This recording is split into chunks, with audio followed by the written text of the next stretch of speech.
dragged into this. You're live. All right. Hi. Oh! How are you? Season 19. This is Kelly. That's Peter. And we're doing a Facebook Live, so you guys can type in some questions for us. We got the premiere tonight. We're super excited about it. But right now we're at work. We're a little bit further down the line. Look at these people doing work. All this work. So where are we right now? We're in the interrogation room. So imagine you're getting grilled by Khaleesi and Rollins. That's my move. So what can we expect from season 19? There's a lot of ups and downs, twists and turns. It's a high octane thrill ride. It's been great. We kind of have a new lease on our characters this year. We're very excited. We've got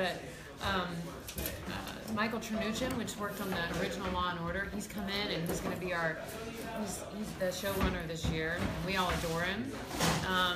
So it's a little different flavor. I think we've got some character development going. There's a lot of really great stuff happening between Benson and Rollins, which I've been really liking playing. So that's been a lot of fun. Okay, the fans want to know how your summer was. Huh? How was it? It's all a blur to me. It's a blur of changing diapers and trying to get my kids to stop hurting each other. But I think it was fun. I'm pretty sure it was fun. Yeah. Yeah. No, mine was great. Give us 2 seconds, okay? Oh yeah. So we were I went with my family to Florida, and my 2-year-old loves the beach, so he's a total beach bum. And I actually got to go do a TV festival in Monte Carlo with a lot of the Chicago PD folks and Chicago Fire. So and I'd never met some of the Chicago Fire folks, so that was a really, really good time. They want to know, what are your favorite restaurants in New York City? Huh? Steak and Shake. Shake Shack. Shake Shack. Steak and Shake. I never can get the name of that right. Favorite restaurants in New York City? I don't know. I think the best meal I ever had in New York was at Per Se. So I guess that's a very fancy restaurant. And then kind of a neighborhoody type place. I don't know. There's a restaurant called Mayfield in my neighborhood that I like a lot. You can go there. And I used to live in the East Village, and whenever something good happened, when I was not making a lot of money, but I could afford a filet mignon at this one restaurant called Lucien. It's got 8 tables, but it was always my place to go celebrate. Fans are saying they love you two together. Angel says, Kelli Giddish, you're the best. You're my hero. The best? Thank you. Peter Scanavino, they love that you're Italian, and they want to know, do you cook? Yes. I cook. That's where the whole spaghetti thing came in. Yeah, I make a lot of spaghetti on the show. He really does cook very well. I do cook in real life. Can I tell him a little known fact? Go for it. The little known fact is he studied in a school to become a chef. I've actually been to culinary school. And he realized that it was a really, really hard job. And so he went back to acting. Yeah, so I took a little break from acting, and I pursued an interest in cooking for a little bit. But I don't know. So much respect for cooks, because that's the one job where I feel like you have to be absolutely obsessed with what you're doing to just get through the day and to do the day-to-day labor of being a cook. So, cooks, you guys are amazing. What is the best thing about filming in New York City? The restaurants. The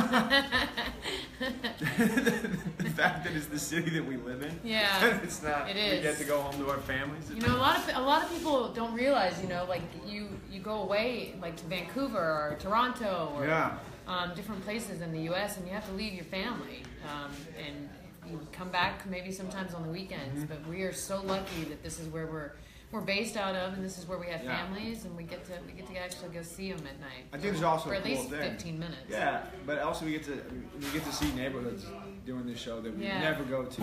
Neighborhoods in the Bronx or in Queens that you generally wouldn't go to. The very these kind of isolated neighborhoods. We get to go there for the show, and that's cool to see all the different parts of New York. And you get to meet all the different people in New York. And, you get to see how different the people are in the city.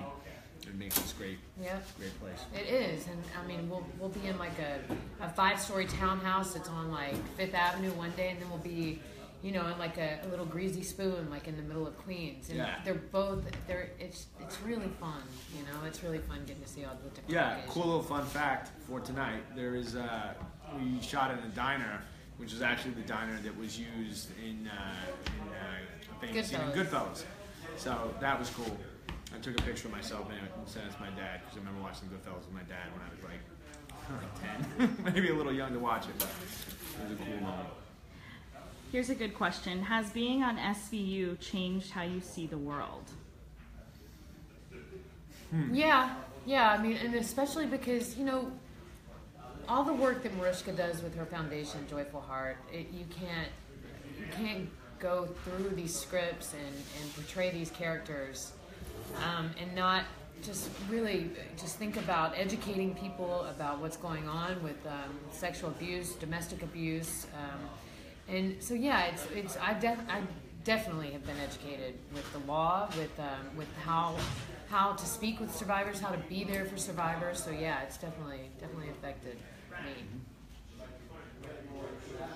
Peter, anything? Has SVU changed? Being on SVU changed how you see the world? Yeah, I mean, I don't want to just be like ditto, but a lot of the stuff, you know, Kelly just said, it's definitely, you know, it's this world that we're in every day. So I'm definitely much more knowledgeable about the situation. You think about it, you know, constantly being part of this show. So I think it's definitely become a bigger part of my life, and because of that, it affects your world. Do you have a favorite episode from before you were on the show? There was one episode, it had Mike Tyson in it, and there was this young janitor in the episode.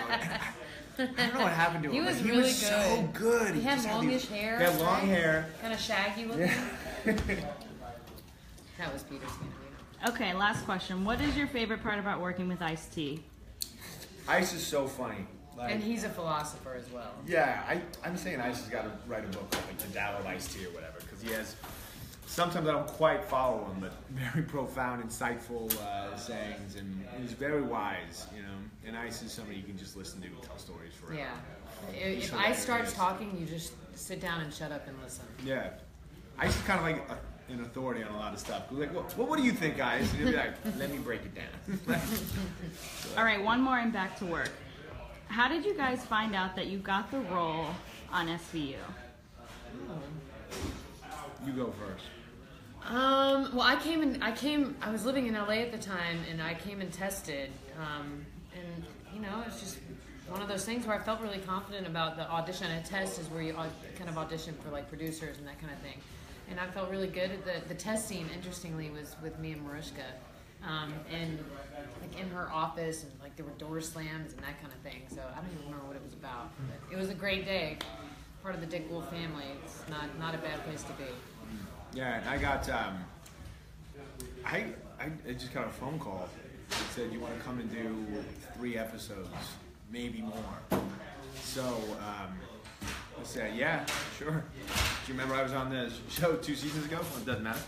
So I showed up, and then after my first day, they said, do you want to do like 5 episodes? And then they kind of made me a series regular. So I was able to kind of sneak in the back door. So yeah, that was great. Cool. Well, we'll see you tonight. Yeah, everybody watch. It's a good one tonight. 9 o'clock on NBC.